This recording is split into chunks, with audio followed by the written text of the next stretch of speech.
नमस्कार, मैं Subodh Kumar Singh. Electricity class 10th science का चैप्टर का नेक्स्ट वीडियो आपके पास सामने लेके आया हूँ। इस वीडियो में हम दो टॉपिक कवर अप करेंगे। पहला टॉपिक आपको स्क्रीन पे दिख रहा है, heating effect of electric current, और दूसरा जो लास्ट टॉपिक है इलेक्ट्रिक पावर। तो आइए चलिए बिना टाइम वेस्ट किए हम चलते हैं पहला टॉपिक में, heating effect of electric current. Heating effect of electric current, इसमें पहला ही क्वेश्चन आपको मिलेगा, derive joules law of heating, और इसका दूसरा पार्ट है state joules law of heating. देखिए, मैंने जानबूझ के जो स्टेटमेंट है उसको लास्ट में लिखा है, क्योंकि आपको पता है कि अगर फॉर्मूला डेराइव करने आ गया तो आप आराम से किसी भी फॉर्मूले को उसको थ्योरी में लिखना आपके लिए इजी हो जाएगा। तो आइए पहले हम इस लॉ का डेरिवेशन जानते हैं। अगर इस लॉ का डेरिवेशन आपको पता चल जाएगा तो आपको क्लियर पता चल जाएगा क्या कि इस टॉपिक का नाम heating effect of electric current क्यों पड़ा। ठीक है, तो चलिए आइए बात करते हैं। आपको याद होगा जब मैं आपको रेजिस्टेंस पढ़ा रहा था तो उस समय मैंने आपको दो तीन चीजें बताई थी। वो चीजें क्या हैं उसको जानने से पहले अभी थोड़ा सा मैं 9th क्लास के फिजिक्स को इंट्रोड्यूस करूंगा। ध्यान से देखिएगा। 9th क्लास में वर्क डन में हमें पढ़ाया जा रहा था क्या, ध्यान से देखिएगा कि ये एक बॉक्स है, इस पे हमने फोर्स अप्लाई किया, ये बॉक्स यहां से खिसक के यहाँ पे आ गया, यानी इसने डिस्प्लेसमेंट कवर अप किया, और ये मेरा S है, ये मेरा F है, और इस तरीके से हम कहते हैं कि हमारा वर्क डन हो गया। वर्क डन निकालने का जो फॉर्मूला होता है वो W = Fs है। यहाँ पे मैं सिर्फ और सिर्फ यहाँ पे वर्क डन की बात करूंगा। अब ध्यान से मेरी बातों को सुनिएगा, क्योंकि पलक झपकते मैं आपको 10th क्लास में लेके चला जाऊंगा। वर्क और एनर्जी, वर्क और एनर्जी दोनों रिलेटिव टर्म है। ये बात आपको मानना पड़ेगा कि आपके पास जितनी एनर्जी रहेगी उतना काम करेंगे। इसका रिवर्स थोड़ा समझना हार्ड होता है, लेकिन ये भी सच है कि आप जितना काम करेंगे उतनी ज्यादा एनर्जी होगी। मेरी बात को ध्यान से सुनिएगा। मैंने यहाँ पे अपनी फोर्स, मैंने इस बॉक्स पे अपना फोर्स लगाया, तो फोर्स लगाया तभी ना जब मेरे पास एनर्जी होगी। मेरी बात को ध्यान से समझिए और समझने की कोशिश कीजिए। सुनिए और समझने की कोशिश कीजिए। मैंने बोला कि मैंने बॉक्स पे फोर्स अप्लाई किया, तो फोर्स कब अप्लाई कर पाऊंगा मैं जब एनर्जी होगी तभी ना। यानी डेट सिंपली मीन्स कि I had applied energy on this box. आज जब मैंने एनर्जी अप्लाई किया तो the work done get happen. यहाँ पे ध्यान से समझिएगा। डेफिनेशन चेंज नहीं कर रहा मैं, यहाँ पे थोड़ा कॉन्सेप्ट को समझाने के लिए कि कैसे वर्क डन और एनर्जी दोनों रिलेटिव टर्म है। जितना वर्क डन उतनी एनर्जी, जितना एनर्जी उतना वर्क डन। यानी जितनी एनर्जी से आप उस पे फोर्स लगाएंगे उतना ही ज्यादा ये बॉडी डिस्प्लेस करेगा। यानी अदर वर्ड में कहने का मतलब क्या है कि उतना ही ज्यादा वर्क डन होगा। यानी आप ये बात समझ गए कि जितना वर्क उतनी एनर्जी, और जितनी एनर्जी उतना वर्क डन। और आगे बढ़िए। जब याद कीजिए, जब मैं आप लोगों को रेजिस्टेंस पढ़ा रहा था तो उस समय मैंने एक कंडक्टर बनाया। मैं बना लूं दोबारा से, थोड़ा बड़ा बनाऊंगा ताकि बिल्कुल डायग्राम आपको क्लियर। मैंने एक कंडक्टर लिया था, सिलिंड्रिकल कंडक्टर। मैंने बोला भी था कि सिलिंड्रिकल मैं इसलिए बना रहा हूं कि जो जनरली वायर यूज हम करते हैं वो वायर जनरली आपके सिलिंड्रिकल शेप के होते हैं। तो यहाँ पे सिलेंडर बनाने का मतलब है कि मैंने एक वायर लिया। अब नॉर्मल सी बात है कि वो वायर अगर मेटल का बना होगा तो उसमें इलेक्ट्रॉन और प्रोटॉन दोनों होंगे। ठीक है, तो ये जो रेड कलर से आपको जो चीजें दिख रही हैं, this one is the proton, और ये किसी भी हालत से ये मूव नहीं करेगा बाबू, ये किसी भी हालत से मूव नहीं करेगा। डन।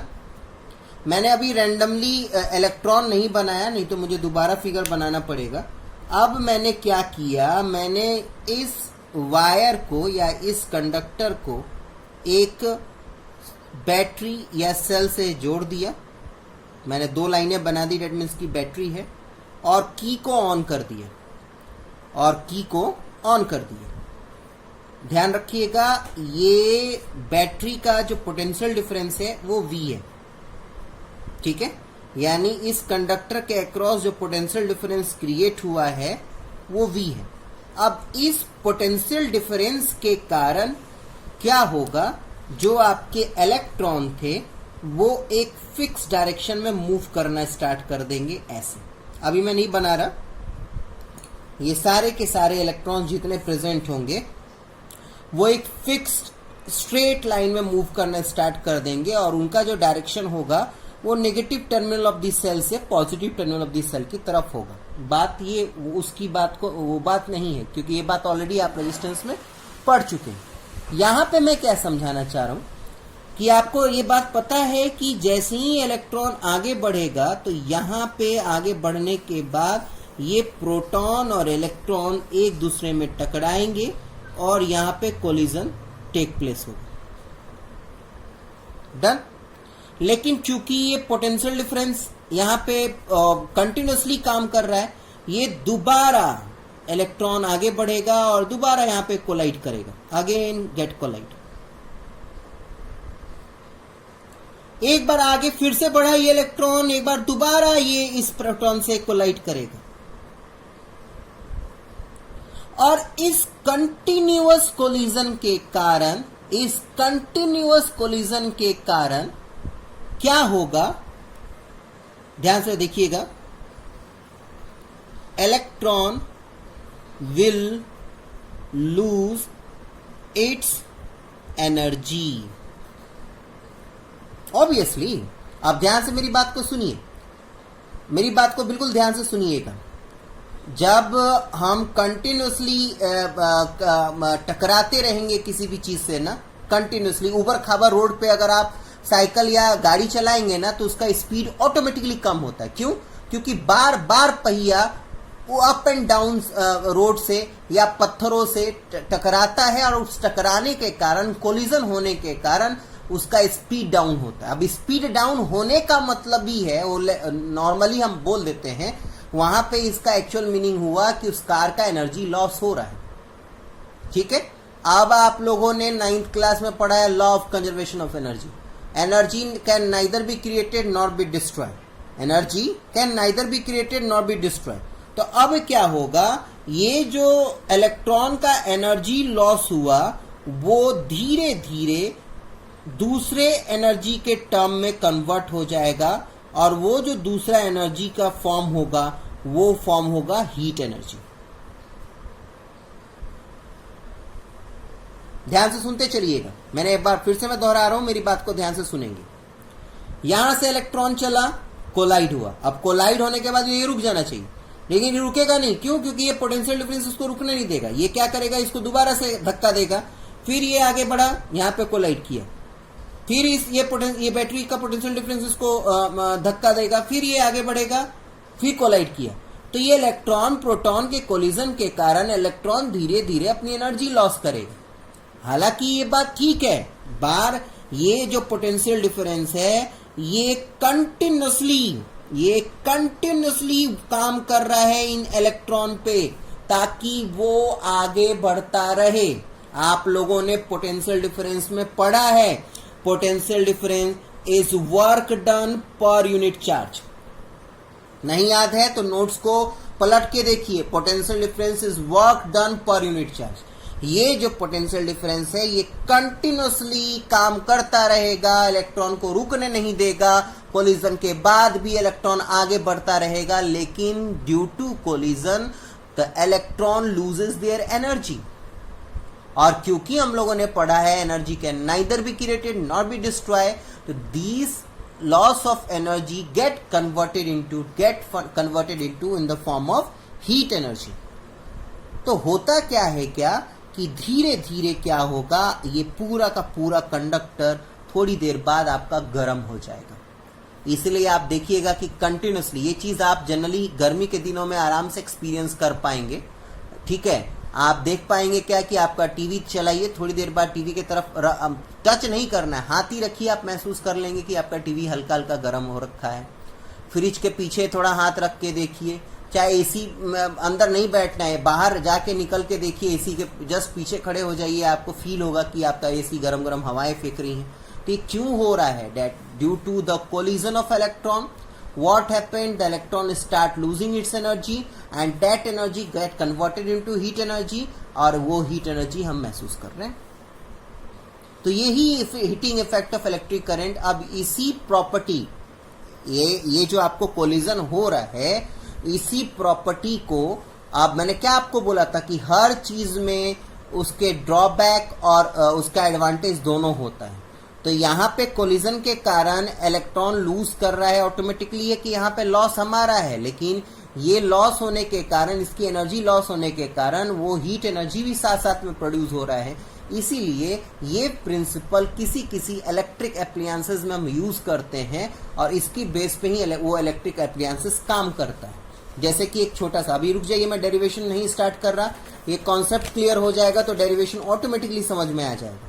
अब जैसे कि मैंने बात करूं, मैं बल्ब, एक 10 रुपए वाला बल्ब पहले आता था पीला कलर का, वो आप लोग को याद होगा, अभी भी गांव देहात में यूज किया जाता है। इस टाइप का बल्ब होता है वो, ठीक है, और इस तरीके का उसका फिलामेंट होता है, इस तरीके का इसका फिलामेंट होता है।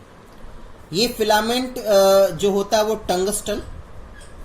टंगस्टन का बना हुआ रहता है बेटा। ये फिलामेंट जो होता है वो टंगस्टन का बना हुआ रहता है, ठीक है। अब मैं क्या कहना चाह रहा हूं, ध्यान से सुनिएगा। ये टंगस्टन क्या है? ये टंगस्टन एक एलिमेंट है।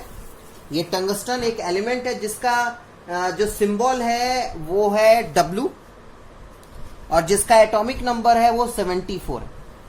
इसकी प्रॉपर्टीज क्या होती है? इसकी प्रॉपर्टी ये है कि इसका रेजिस्टेंस हाई होता है, हाई रेजिस्टेंस। अब हाई रेजिस्टेंस का मतलब है क्या बेटा, कि जैसे ही आप करंट पास करेंगे ना, जैसे ही करंट पास करेंगे तो ये हाई रेजिस्टेंस के कारण, ठीक है, हाई रेजिस्टेंस कहने का मतलब क्या है कि इसका आपको डायग्रामेटिकली एक्सप्लेनेशन दे रहा हूं, ध्यान से सुनिएगा। अगर ये टंगस्टन है, लेट सपोज कीजिए कि ये टंगस्टन है, तो टंगस्टन में हाई रेजिस्टेंस कहने का मतलब क्या है कि उसमें प्रोटॉन भी ज्यादा होंगे, उसमें एटॉमिक नंबर भी 74 है, ऑब्वियसली हैवी मेटल है, हैवी एलिमेंट है, सॉरी, तो हैवी एलिमेंट है, दैट सिंपली मींस कि इसके प्रोटॉन भी ज्यादा होंगे। अब प्रोटॉन ज्यादा होने का मतलब क्या है बेटा? प्रोटॉन ज्यादा होने का मतलब है क्या, कि जो इलेक्ट्रॉन प्रेजेंट होगा वो ज्यादा अमाउंट में कोलिजन सफर करेगा। ध्यान से सुनते चलिएगा।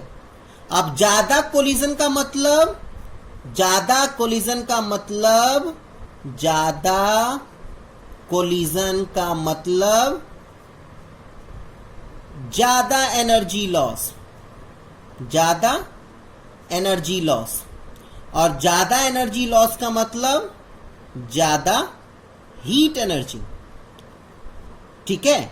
तो आप देखते होंगे, ये जब बल्ब, आप जनरली गांव देहात में अभी भी यूज होता है कि अगर आप इस बल्ब के आसपास टच मत कीजिए, टच करने की जरूरत ही नहीं है, नहीं तो हाथ जल जाएगा। अगर ज्यादा देर तक ये बल्ब जला रहेगा, उसका अगर आप इस ग्लास को छू देंगे तो आपका हाथ तक जल जाएगा। तो आपको टच नहीं करना, उसके आसपास रखेंगे ना तो उस हीट को फील कर पाएंगे, ठीक है। तो इस बात का ध्यान रखिएगा। इसी प्रॉपर्टी को, ये जो आप देख पा रहे हैं कि ये बार बार कोलिजन हो रहा है, कोलिजन होने के कारण इलेक्ट्रॉन एनर्जी लॉस कर रहे हैं, एनर्जी लॉस होने के कारण वो एनर्जी जो है वो हीट एनर्जी में कन्वर्ट हो रही है। तो ये सारी चीजें क्या हैं, इसी को कहा जाता है heating effect of electric current, ठीक है। करंट के कारण ही तो हीट एनर्जी प्रोड्यूस हो रहा है ना बेटा। तो आइए हम अपने डेरिवेशन में वापस से जाते हैं। हमें बोला गया heating effect of electric current, joules law of heating में का जो डेरिवेशन है उसको डेराइव कीजिए। तो अभी भी मैंने सब कुछ डायग्राम से क्लियर कर दिया है, तो आई होप कि सारा चीज क्लियर होगा, लेकिन उसके बावजूद भी मैं लिख के आपको बता दूं। आप लोगों ने पढ़ा है कि potential difference is work done upon charge. जितना काम आप चार्ज पे करेंगे वो पोटेंशियल डिफरेंस के बराबर हो गया, यानी W is equal to QV हो जाएगा, ठीक, W is equal to QV हो जाएगा। इस Q का फॉर्मूला आपने जब याद कीजिए, जब बेसिक डेफिनेशन हम लोगों ने करंट का पढ़ा था तो I is equal to Q upon T पढ़ा था तो Q is equal to I T हो जाएगा, यानी W is equal to V I T. अब मैं कहूं कि ये जो वर्क डन है, ये वर्क डन जो होगा वो हीट एनर्जी के बराबर होगा जो इलेक्ट्रॉन कोलिजन के कारण प्रोड्यूस कर रहा है, तो आप इस चीज को मानेंगे? बिल्कुल मानेंगे, क्यों नहीं मानेंगे? आप बात को समझिए। What is potential difference? ये पोटेंशियल डिफरेंस बार बार इस चार्ज पे काम कर रहा है, तो वो काम ही तो, अरे मैंने क्या किया कि यहां पे एनर्जी लॉस हुआ, मैंने उस इलेक्ट्रॉन पे काम कर दिया, दोबारा से एनर्जी उस पे आ गया, तभी तो वो आगे बढ़ा। फिर यहाँ पे कोलिजन के कारण एनर्जी लॉस हुआ, फिर मैंने पोटेंशियल डिफरेंस के कारण इस पे काम किया, फिर इसने एनर्जी गेन किया, तभी तो आगे बढ़ा ये। तो मैं तो कंटिन्यूसली वी इस पे काम कर रहा है ना बाबू। तो डेट सिंपली मीन्स कि जो काम इस पे ये कर रहा है और कोलिजन के बाद ये जो हीट एनर्जी प्रोड्यूस कर रहा है, वो काम और वो हीट एनर्जी दोनों बराबर होगा। तो इस तरीके से मैं ये कह सकता हूं कि ये जो वर्क डन है वो हीट एनर्जी के बराबर है, और इस तरीके से आपके पास फॉर्मूला आ जाएगा H equals to V I T. आप ओम्स लॉ में आप जानते हैं कि V is equals to I R होता है, तो उसको अगर वैल्यू पुट कर देंगे तो एक H का और फॉर्मूला आपके पास आ जाएगा आई स्क्वायर आर टी। और ओम्स लॉ की ही हेल्प से अगर आप I is equals to V upon R put कर देते हैं तो एक फॉर्मूला हीट का और आ जाएगा H equals to V square T upon R. तो ये मेन फॉर्मूला है, ये दोनों उससे डराइव किए गए हैं। आशा है कि आपको समझ में आया होगा। एक बार चलिए थ्योरी रीड आउट कर लेते हैं। तो वही चीज मैंने यहाँ पे लिखा भी है कि we know that when electron are moving in definite direction in presence of potential difference in order to constitute electric current, then they suffer collision. Now this simply means that the cell or a battery which providing potential difference to these electron had to work continuously in order to to move it continuously. आंख बंद करके, अरे बाबा अगर मान लिया कि electron collide कर गया, अगर पोटेंशियल डिफरेंस कंटिन्यूसली काम नहीं करेगा तो वहीं पर रुका रहेगा ना। यानी डेट सिंपली मीन्स कि पोटेंशियल डिफरेंस बार बार उस इलेक्ट्रॉन पे काम कर रहा है, उसको एनर्जी दे रहा है ताकि वो आगे बढ़े। वो अलग बात है कि वो टकराने के बाद वो एनर्जी लॉस कर दे रहा है, ठीक है। तो work done is equal to Q upon V, Q के जगह आई टी रख दिया तो वी आई टी, ठीक है। इस वर्क डन को हम हीट एनर्जी के बराबर दिखा सकते हैं, और ये मैंने बता ही दिया कि ये फॉर्मूला कहां से आ गया, ठीक है। डन, आगे बढ़िए। अब ये चीज जो फॉर्मूला आ गया ना, अब इसी को मैं स्टेटमेंट के तरीके से लिख दूंगा तो ये आपका इस जूल्स लॉ ऑफ हीटिंग हो जाएगा, उसी का स्टेटमेंट हो जाएगा, ठीक है। तो एक काम करता हूं मैं यहाँ पे पेंसिल से उस चीज को लिख देता हूं ताकि आप लोगों को वो चीज समझने में आसानी होगा। आपने अभी क्या पढ़ा? आपने अभी पढ़ा H equals to V I T, I square R T, V square T upon R. चले, तो ध्यान रखिएगा, ये बस ये फॉर्मूले पे ध्यान रखिए, स्टेटमेंट ऑटोमेटिकली याद आ जाएगा। According to this law heat energy is directly proportional to V for a given current, ठीक है। यहां पे थोड़ी देर के लिए T नेग्लेक्ट कर दीजिए, हीट एनर्जी किसके डायरेक्टली प्रोपोर्शनल है? पोटेंशियल डिफरेंस के, जब करंट दिया हुआ। लिखने का तरीका देखते जाइए। हीट एनर्जी डायरेक्टली प्रोपोर्शनल है पोटेंशियल डिफरेंस के, ठीक है, पोटेंशियल डिफरेंस के जब रेजिस्टेंस दिया हुआ है। हीट एनर्जी डायरेक्टली प्रोपोर्शनल है करंट का जब पोटेंशियल डिफरेंस दिया हुआ है। हीट एनर्जी डायरेक्टली प्रोपोर्शनल है करंट के स्क्वायर का जब रेजिस्टेंस दिया हुआ है। हीट एनर्जी डायरेक्टली प्रोपोर्शनल है रेजिस्टेंस का जब करंट दिया हुआ है। हीट इनवर्सली प्रोपोर्शनल है रेजिस्टेंस का जब पोटेंशियल डिफरेंस दिया हुआ है, और डायरेक्टली प्रोपोर्शनल है तीनों केस में टाइम का। तो देखिए बिल्कुल ध्यान से चलते जाइए। इसमें देखिए, एक को डायरेक्टली प्रोपोर्शनल बोलना है तो दूसरे को गिवन में लिखना है।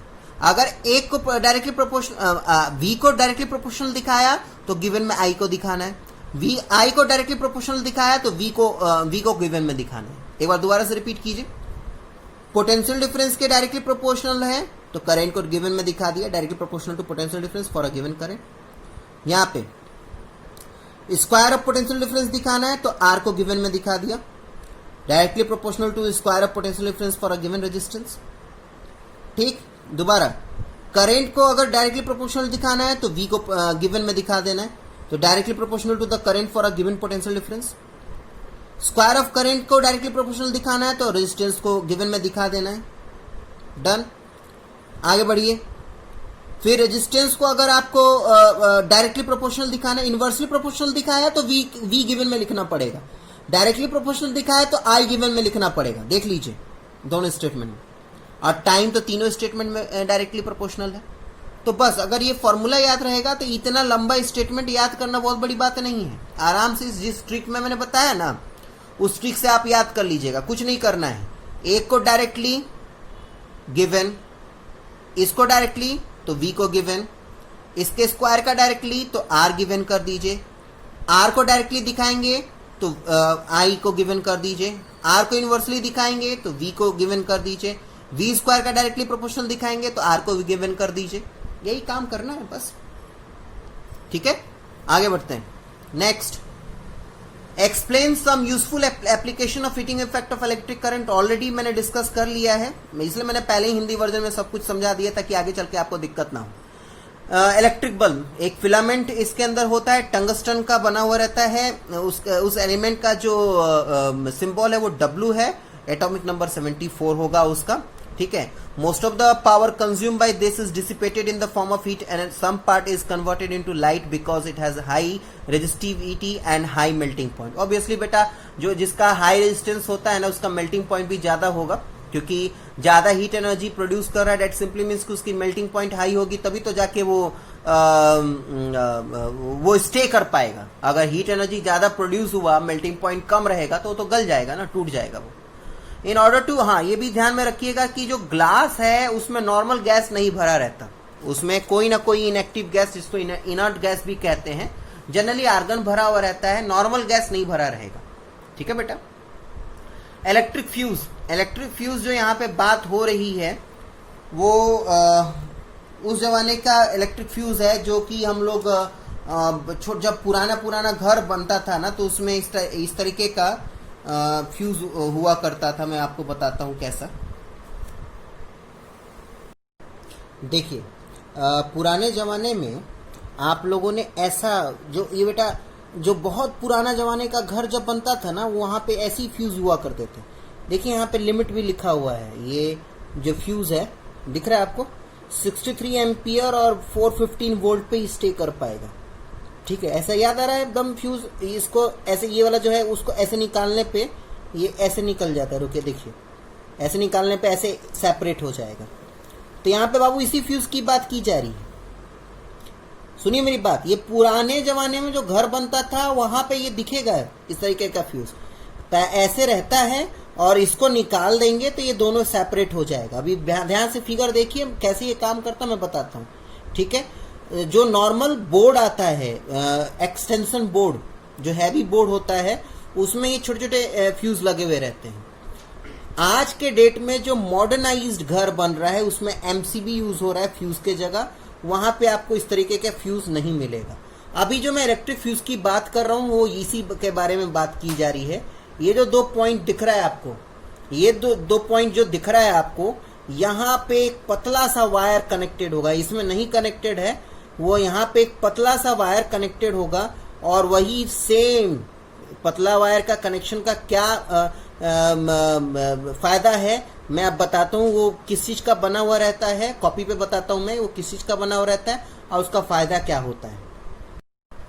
अब होगा क्या कि इस फ्यूज को, जैसे अब मैं तो प्रॉपरली डायग्राम बना नहीं पाऊंगा, वो जो आपको मैंने दिखाया था उसमें एक पतला सा वायर होता है। इस फ्यूज को सीरीज कॉम्बिनेशन के साथ आपके घर के सारे इलेक्ट्रिक एप्लियंस के साथ जोड़ दिया जाता है, ठीक। अब मैंने क्या बोला था कि वो 63 एम्पियर और 415 वोल्ट पे स्टे कर पाएगा। अब जैसे मान लिया कि 415 वोल्ट बेटा बहुत ज्यादा वोल्ट होता है, ठीक है। आपका जो जितने इलेक्ट्रिक एप्लियंस आपके घर में जो यूज होते हैं वो मैक्सिमम 120 से लेके 200 वोल्ट तक के बीच में काम करते हैं, ठीक है। इसको डबल कर दिया गया, फ्यूज का जो वोल्ट है वो 415 वोल्ट है। बाई चांस एनी हाउ अगर इसमें 500 वोल्ट का सप्लाई गया तो ये आपके होम के इलेक्ट्रिक एप्लियंस को डिस्ट्रॉय नहीं करेगा, ये इस फ्यूज को डिस्ट्रॉय कर देगा और आपका कुछ लाइट कट जाएगा। वो अलग बात है, आपको दोबारा से इलेक्ट्रिशियन को बुला के उस फ्यूज को मरम्मत कराना पड़ेगा या रिप्लेस कराना पड़ेगा। इस तरीके से आपका वो सेफ हो जाएगा। ये जो वायर मैंने बताया था वहां पे वायर जो लगा रहता है वो जनरली लीड या टीन का बना हुआ रहता है। उसका मेल्टिंग पॉइंट भी नॉर्मल होता है। अगर थोड़ा भी मेल्टिंग पॉइंट हाई हुआ नॉर्मल से तो वो मेल्ट कर जाएगा, टूट जाएगा। सर्किट आपको पता है सीरीज में, अगर ये सीरीज में कंबाइंड है तो सीरीज में अगर पहला ही अगर डिवाइस काम करना बंद कर दिया तो आगे का कोई डिवाइस काम नहीं करेगा। तो इस तरीके से क्या हुआ, अब आगे बढ़ते हैं। तो इसको रीड आउट कर लीजिए। It is used as a safety device in household circuit. It protects the circuit by stopping the flow high electric current. It is connected in series with the main supply. It consists of an alloy of a lead and tin which has appropriate melting point. Alloy lead और tin के alloy से बना हुआ रहता है. When the current by chance अगर current circuit में exceed किया safe zone से तो फिर आपका वो safe limit cross करता है. The temperature of the fuse wire increases. The fuse wire melt and breaks the circuit. This help to protect the other circuit element from hazardous caused by the heavy current. इस तरीके से सिर्फ और सिर्फ वो आपके इलेक्ट्रिक एप्लियंस को नहीं बचाता, शॉर्ट सर्किट से भी आपको बचाता है। नेक्स्ट बहुत ही छोटा सा टॉपिक है पावर, इलेक्ट्रिक पावर। पहले 9th क्लास में आपने पावर पढ़ा था, यहाँ पे आप इलेक्ट्रिक पावर पढ़ेंगे, ठीक है। पावर क्या होता है 9th क्लास में हमें पढ़ाया गया था क्या कि वर्क करने की कैपेसिटी, ठीक है, ठीक है। वर्क करने की कैपेसिटी नहीं, वर्क करने का rate. Energy is the capacity to do work. Energy आप जो है शक्ति जिसको हिंदी में कहते हैं वो बताता है कि आपके बॉडी के काम करने की क्षमता कितनी है। पावर मतलब ताकत होता है और इसका मतलब होता है कि आपके बॉडी का काम करने का रेट क्या है। जैसे मान लिया कि मैं एक किताब का 2 पेज पढ़ने में 1 घंटा लगा रहा हूँ और आप उस किताब के 2 पेज को पढ़ने में सिर्फ 5 मिनट लगा रहे हैं, यानी रेट ऑफ डूइंग वर्क जो है वो आपका ज़्यादा है। डेट मीन्स कि आपका पावर ज़्यादा है। क्योंकि यहाँ पे सब कुछ इलेक्ट्रिसिटी की बात हो रही है बेटा, इसलिए हम सिर्फ पावर को भी इलेक्ट्रिक के टर्म में डिफाइन करेंगे। यानी यहाँ पे हम पावर को पावर ना कह के इलेक्ट्रिक पावर कहेंगे। तो what do mean by electric power? तो वहां पे था 9th क्लास में था रेट ऑफ डूइंग वर्क, यहाँ पे हम कह देंगे rate of energy consume by a circuit per unit time. आपका सर्किट कितने रेट से आपके इलेक्ट्रिक एनर्जी को कंज्यूम कर रहा है, दैट इज द पावर। तो P is equal to E upon T। सबका ध्यान रखिएगा, पावर इलेक्ट्रिक पावर है, ऐसा यूनिट वॉट होगा, capital W। E for electric energy, capital J से जूल, T फॉर टाइम, ठीक है। अब एक चीज और इम्पोर्टेंट बता दूं मैं, इससे पहले मैं आगे बढ़ूं। अभी यहाँ पे फॉर्मूला पढ़ा था 3, H equals to VIT I square RT V square T upon R। क्या पढ़ा आपने? H equals to VIT I square RT V square T upon R पढ़ा। यही हीट एनर्जी और इलेक्ट्रिक एनर्जी बिल्कुल सेम होगा कि जितना इलेक्ट्रिक एनर्जी उतना ही ज्यादा करंट हीट एनर्जी प्रोड्यूस होगा, ठीक है। पावर क्या होता है? Power is E upon T। अब E के सारे वैल्यू पुट कर दीजिए, नीचे के T से कैंसिल हो जाएगा, यानी VIT upon T I square RT upon T V square T upon R upon T। तो पावर के भी 3 फॉर्मूले हो जाएंगे आपके, VI I square R V square upon R। यानी ऊपर के 3 फॉर्मूले से T हटा दीजिए तो पावर के और 3 फॉर्मूले आपको पता चल जाएंगे, ठीक है। यही यहाँ पे मैंने बताया है। पावर के बिगर यूनिट्स भी याद रखिएगा। बिगर यूनिट्स आपके किलोवाट, 10 टू द पावर 3 वाट ऐसा यूनिट है। वॉट इज द ऐसा यूनिट, ये बिगर यूनिट्स है। आपको न्यूमेरिकल सॉल्व करने में हेल्प करेगा। Practical unit horse power, horse power जो आप लोग मेरे से ज़्यादा जानकारी लगते हैं। गाड़ियों का जो पावर कितने पावर का होता है वो हॉर्स पावर में होता है। तो हॉर्स पावर जो जितना हॉर्स पावर है तो एक हॉर्स पावर जो होता है वो 746 वॉट के बराबर होता है। उस तरीके से आप क्लियर कर सकते हैं कि आपके उस गाड़ी का पावर कितना है। ठीक है, अब बात करते हैं 1 वॉट की। देखिए 10th क्लास में होने से ना आपको हर एक ऐसा यूनिट को डिफाइन करने आना चाहिए। मैंने स्टार्टिंग पहले वीडियो से मैंने आप लोगों को ये बताया था कि 10th क्लास में हैं आप लोग, तो 10th क्लास में आपको ऐसा यूनिट्स के डेफिनेशन आने चाहिए। चलिए, तो एक लाइन से मैंने बताया था एम्पियर क्या होता है, वोल्ट क्या होता है, ओम क्या होता है। इन द सेम वे यहाँ पे आपको पता होना चाहिए कि 1 वॉट किसके बराबर होता है। ठीक है, तो P is equal to E upon T। तो पहले हिंदी वर्जन सुनिए।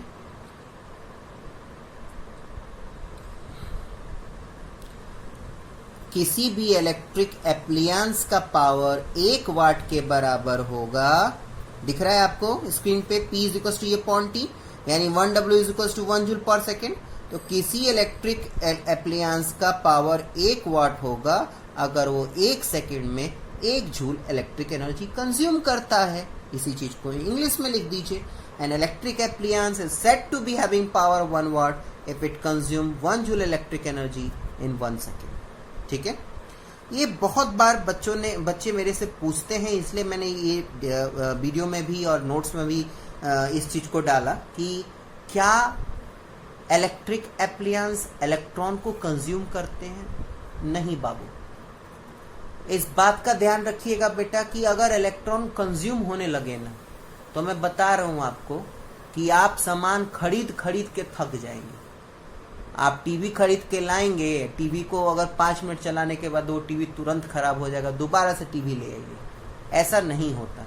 इलेक्ट्रॉन बेसिकली कंज्यूम नहीं करते। इलेक्ट्रिसिटी प्रोड्यूस होता है इलेक्ट्रॉन के फ्लो के कारण, और उसको फ्लो कराने के लिए आपके कंडक्टर के अक्रॉस पोटेंशियल डिफरेंस होना बहुत जरूरी है। आप पोटेंशियल डिफरेंस कहां से आएगा, तो पोटेंशियल डिफरेंस ही आपको इलेक्ट्रिसिटी बोर्ड प्रोवाइड करती है। जो भी आप इलेक्ट्रिसिटी बिल सबमिट करते हैं वो किसका सबमिट करते हैं, जो इलेक्ट्रिक एनर्जी या पोटेंशियल डिफरेंस आपको इलेक्ट्रिसिटी बोर्ड प्रोवाइड कर रही है। पढ़िए, no electrons are not consume, no electrons are consume, not यहाँ पे नहीं होगा। No electrons are consumed in an electric circuit. We pay the electricity board and electric company to provide energy to move electron through all the electric gadget installed in our home. We pay for the electric energy that we use. जो electric energy जो हम provide कराते हैं जिससे potential difference create हो, और potential difference create होने के कारण जो इलेक्ट्रॉन फ्लो करता है उससे इलेक्ट्रिसिटी प्रोड्यूस होता है। तो इलेक्ट्रॉन कंज्यूम नहीं होता बेटा, वो हम जो भी बिल पे करते हैं वो पे करते हैं इलेक्ट्रिक एनर्जी जो हमें सप्लाई दी जाती है। ठीक है, ये नेक्स्ट क्वेश्चन है आपका कि which unit is use for commercial unit of energy. आपसे पूछा जाता है क्या कि कितना यूनिट इलेक्ट्रिक बिल जनरेट हुआ इस बार। मैं आप लोग को आज बिल कैलकुलेट करने भी सिखा देता हूं ताकि आप अपने घर का बिल कैलकुलेट कर पाए। जो भी आपका मीटर होगा, डिजिटल मीटर नहीं, मैं एनालॉग मीटर की बात कर रहा हूं, तो उसमें इस तरीके के कॉलम्स बने हुए रहते हैं। ठीक है, और इसमें नंबरिंग की ही रहती है। ये वाला लास्ट वाला आपको नहीं देखना होता है क्योंकि ये कंटिन्यूसली रन करता रहता है। अब बाकी जो चीजें हैं उसमें आपके डिजिट्स लिखी हुई रहती हैं। ठीक है, ये हटा दीजिए। आपको ये नहीं देखना होता, एक कॉलम छोड़ दीजिए, एक कॉलम छोड़ दीजिए, इस जो रनिंग में है उस कॉलम को छोड़ दीजिए। ये एनालॉग डिजिटल में मैं बता रहा हूं। एनालॉग जो होगा उसी में ये काम आपको अक्षर दिखेंगे। ठीक है, डिजिटल में तो प्रिंटेड दिखते हैं बेटा, उसमें आपको ये रनिंग नहीं दिखेगा। जो एनालॉग होता है मीटर, रुकिए मैं वो भी दिखाता हूं आपको। देखिए, ये है डिजिटल आपका मीटर। ठीक है। इसमें कुछ भी रनिंग में नहीं दिखेगा, इसमें आपको लास्ट के डेसिमल अगर हो तो डेसिमल, नहीं तो डेसिमल हो तो लास्ट के डेसिमल को छोड़ के स्टार्टिंग के 4 डिजिट लेने होते हैं। यहाँ से 1, 1, 10, 100, 1000, यानी 1000 से आपको 4 डिजिट लेने होते हैं। डेसिमल वाला अगर हो तो डेसिमल भी ले लेना होता है। एनालॉग ऐसा होता है, एनालॉग भी मेरे पास है, मैं फिगर दिखाता हूँ एनालॉग का। ये एनालॉग है, मैं इसकी बात कर रहा हूँ, दिख रहा है आपको ये रेड वाला। तो ये रेड वाला आपको टच नहीं करना, ये कंटिन्यूसली चलता रहता है। आपको लास्ट के ये 4 डिजिट लेने, 1, 2, 3, 4। तो ये 4 डिजिट में मान लिया कि पहले महीने का ये अगस्त चल रहा है, मान लिया कि 1 जुलाई को आपका मीटर का रीडिंग 1872 था। इसको टच नहीं करना है, ये 4 डिजिट लेना है। अगर डिजिटल वाला हो तो वो भी मैं बता देता हूँ। डिजिटल वाला हो तो ये 4 डिजिट 1, 2, 3, 4 इंक्लूडिंग पॉइंट वाला, ठीक है। तो ये 4 डिजिट ले लीजिए। 1 जुलाई की रीडिंग आपकी इतनी है। अब ये 1 जुलाई की रीडिंग इतनी हो गई, लेट सपोज कीजिए कि नेक्स्ट मंथ, ये तो आपको देखना ही नहीं है, इधर वाला भी अक्षर नहीं देखना, 4 डिजिट स्टार्टिंग के देखने होते हैं। अच्छा, एक और मैं कॉलम बना, मान लिया कि यहाँ पे आ गया 8, 8, 8, 1। अब ये आपका 1 अगस्त का रीडिंग है। 1 जुलाई को रीडिंग कितनी थी 1872, 1 अगस्त की रीडिंग कितनी हो गई 188। तो अब क्या कीजिए, आप अगस्त के रीडिंग को जुलाई के रीडिंग से माइनस कर दीजिए बेटा। यानी आपने पूरे महीने 16 यूनिट इलेक्ट्रिक एनर्जी कंज्यूम की है, ठीक है। जो भी आपका रेट है 8 रुपए 10 रुपए, उससे इनटू कर दीजिए। लेट सपोज कि 1 यूनिट 10 रुपए है आपके सोसाइटी का या आपके एरिया का, तो आपका जो इलेक्ट्रिक बिल बन के आएगा वो 160 रुपए का आएगा। ये वो चीज़ है जो आपने कंज्यूम किया। साथ साथ में कुछ एडिशनल चार्जेस भी होते हैं जो मीटर और मेंटेनेंस के होते हैं। ये तो वो बात हुई जो आपने कंज्यूम की बेटा। तो इस बात का ध्यान रखिएगा कि आप ऐसे कैलकुलेशन कर सकते हैं। अब यहाँ पे बारी आती है कि ये 1 यूनिट होता क्या है। 1 यूनिट होता क्या है, तो हाँ, उसकी जानकारी मैं आपको देता हूँ कि 1 यूनिट क्या होता है। 1 यूनिट का मतलब क्या होता है, इधर है, ठीक है। देखिए, मैंने कहा कि अगर किसी 1000 वाट वाले इलेक्ट्रिक एप्लियंस को, अब एक सर बच्चे पूछेंगे सर 1000 वाट का इलेक्ट्रिक एप्लियंस कौन कौन सा होता है। तो जो पानी का रॉड आप यूज़ करते हैं ना, पानी का रॉड जो आप यूज़ करते हैं, वाटर रॉड जो आप लोग यूज़ करते हैं, उसमें सर्दियों में पानी गर्म करने के लिए, चाहे एक हीटर भी आता है, उस प्लेट पे इस तरीके की कॉइलिंग की हुई रहती है, ठीक है। इस तरह की इस पे खाना भी पकाया जा सकता है। जनरली सर्दी के मौसम में इस तरीके का प्लेट रहता है और उसमें इस तरीके की वायरिंग की रहती है। ये भी आपका 1000 वाट का आता है, ठीक है। तो मैंने कहा क्या कि अगर 1000 वाट, अब इसी वाटर रॉड या इसी हीटर को ले लीजिए, इस हीटर को अगर आप 1 घंटे तक चलाएंगे ना, तब जाके आपके मीटर में 1 यूनिट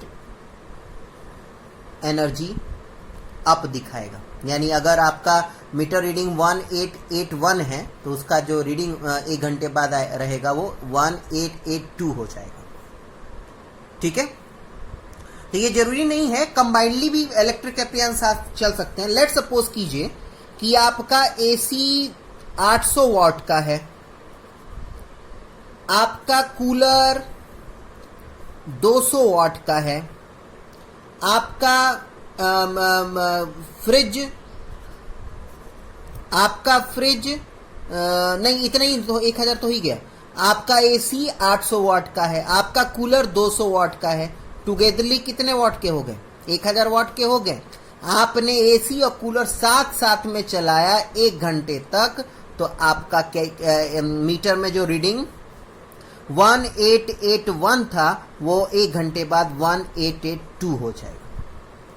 यानी what do you mean by 1 unit? तो 1 unit according to Indian electricity government 1 unit is that much of energy which electric appliance of 1000 watt consume in 1 hour. 1 unit उस Indian government Indian electricity board के accordingly 1 unit उस इतने amount में energy consume, sorry एक बार मैं English में ही repeat कर दे रहा हूं, मैं हिंदी में कन्वर्ट नहीं कर पा रहा. 1 unit is that much electric energy consumed by 1000 watt in 1 hour. 1 hour, ठीक है, 1 घंटे में कितना इलेक्ट्रिक एनर्जी कंज्यूम हो रहा है 1000 वाट वाले इलेक्ट्रिक एप्लियंस के द्वारा 1 घंटे में, उसको हम 1 यूनिट कहते हैं. हिंदी वर्जन भी क्लियर हो गया, पढ़िए. तो उसी 1 यूनिट को हम बोर्ड ऑफ ट्रेड यूनिट भी कहते हैं, और 1 यूनिट जो होता है वो 1 किलोवाट आवर के बराबर भी होता है. ठीक है, 1000 1 घंटे तक ना, तो 1000 वाट को हम 1 किलोवाट भी लिख सकते हैं, इसलिए 1 यूनिट जो होगा वो 1 किलोवाट आवर के बराबर ही होगा. It is the amount of electric energy consume by an appliances of 1000 watt in 1 hour. ध्यान रखिएगा, इसी को बोट बोट यानी बोर्ड ऑफ ट्रेड यूनिट भी कहा जाता है, इसी को किलोवाट आवर भी कहा जाता है, इसी को 1 यूनिट भी कहा जाता है. ये लास्ट क्वेश्चन है इस चैप्टर का. 1 किलोवाट और जूल में रिलेशन निकालना है. बहुत इंपॉर्टेंट फॉर्मूला भी है, न्यूमेरिकल सॉल्व करते वक्त काफी हेल्प करेगा आपका. और डेरिवेशन, तो हाँ डेरिवेशन भी बहुत इंपॉर्टेंट है आपके लिए. तो आइए 1 सेकेंड में मैं इसको खत्म कर दूं. 1 किलोवाट आवर, के small H small W capital होगा, यानी 1 किलोवाट इंटू 1 आवर. 1 किलोवाट यानी 1000 वाट, और 1 घंटा मतलब 60 इंटू 60 सेकेंड, यानी ये कुल मिला के क्या हो जाएगा 6 into 36 into 10 to the power 5 watt second. ठीक, अब जरा ध्यान से देखिएगा, इस वाट को जरा बाहर निकाल के आइए. पावर का फॉर्मूला होता है electric energy consume by N electric appliances पर यूनिट टाइम. यानी कहने का मतलब क्या है कि वाट जो है वो जूल अपॉन सेकेंड के बराबर है. यानी वाट के जगह मैंने क्या किया बाबू, वाट के जगह मैंने जूल अपॉन सेकेंड लिख दिया, तो ये सेकेंड कैंसिल हो जाएगा. डन. यानी मेरे पास कुल मिला के 36 into 10 to the power 5 joule आ जाएगा आंसर. लेकिन आप 8th क्लास में होंगे तो आपको बताया गया था स्टैंडर्ड फॉर्म में कन्वर्ट करना. तो स्टैंडर्ड फॉर्म में कन्वर्ट करने का मतलब क्या है कि अगर आपका कोई डिजिट दिया हुआ है तो आपको उसमें डेसिमल लाना है, और डेसिमल से पहले सिर्फ एक ही डिजिट आना चाहिए. यानी मुझे 36 के बीच में 3.6 डालना. उसके लिए मुझे क्या करना पड़ेगा, उसके लिए मुझे 10 से डिवाइड करना पड़ेगा. मैथ्स में मुझे पढ़ाया गया है क्या कि अगर आप किसी भी चीज को, किसी भी क्वांटिटी को अगर डिवाइड करते हैं तो एक क्वांटिटी से, तो उतने ही क्वांटिटी से आपको मल्टीप्लाई भी करना पड़ेगा. तो अब क्या होगा, मैंने 10 से यहाँ पे डिवाइड किया तो 10 से मुझे मल्टीप्लाई भी करना पड़ेगा. तो ये दोनों मिलके हो जाएंगे 10 टू द पावर 6, और ये जो चीज है वो इसको बना देगा 3.6 जूल. ठीक है बेटा, तो यही चीज यहाँ पे आप देख पा रहे होंगे. ठीक है, तो ध्यान रखिएगा, यहाँ पे आपका इलेक्ट्रिसिटी का को मैं न्यूमेरिकल और एनसीईआरटी के क्वेश्चंस तो नहीं बोल रहा, लेकिन आपकी थ्योरी कंप्लीट हुई. मेरी जितनी कैपेसिटी थी, जितना मेरे पास नॉलेज था और समझाने का तरीका था, मैंने बहुत कोशिश किया ताकि सारी चीज़ों को मैं क्लियर कट आप लोग तक पहुंचाऊं. इसके बावजूद भी अगर आपको कहीं भी प्रॉब्लम होता है किसी भी थ्योरेटिकल पार्ट को समझने में, तो आप मुझे कन्वे कीजिए. नो डाउट मैं आपको नेक्स्ट वीडियो बनाऊंगा उसके लिए, उसमें सिर्फ और सिर्फ आपके डाउट क्लियरिंग चीज़ें ही रहेंगी. तब तक आप लोग घर में रहिए और प्लीज़ प्लीज़ प्लीज़ पढ़ाई कीजिए. बहुत इंपॉर्टेंट क्लास में है आप लोग. 10th क्लास बहुत मायने रखता है बेटा, ये आपकी करियर की शुरुआत है. अपना ध्यान रखें. धन्यवाद.